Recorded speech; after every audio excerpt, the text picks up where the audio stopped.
Hey everybody, this is Dave. Welcome back to the channel. In this video, we are going to import images from our Sony camera right into our smartphones.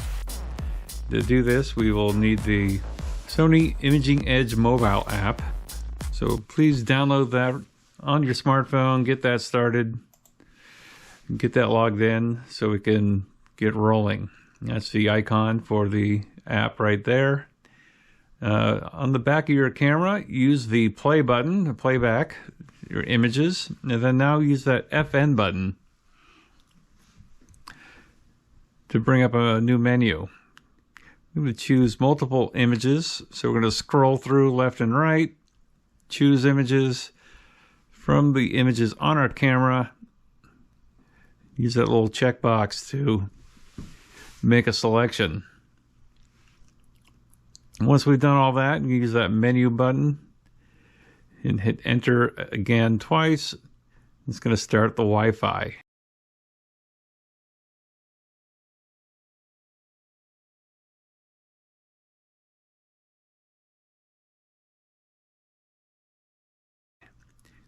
Here's a QR code where you can download the app if you haven't done so already. But the most important part is that little SSID.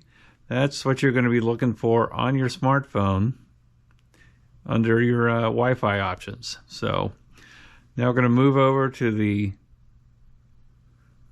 phone view and check out our Wi-Fi. There it is.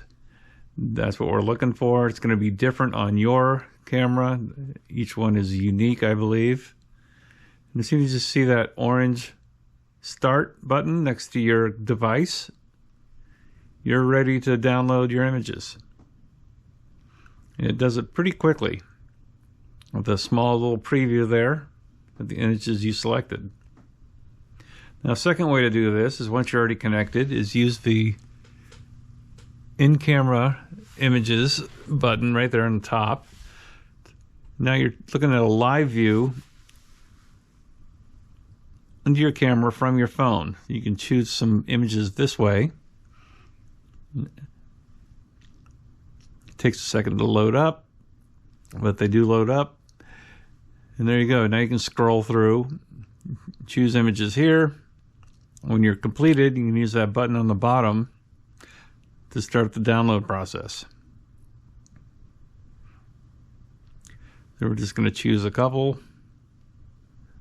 click away. It copies them fairly quickly to your phone. You can just go to your camera roll on your phone, and you can see the images we just selected. They're all right there. So I hope you learned something. Let me know what you think. This works for a lot of different Sony devices. I'll put a link to Sony's website and the list of available devices you can use with this app.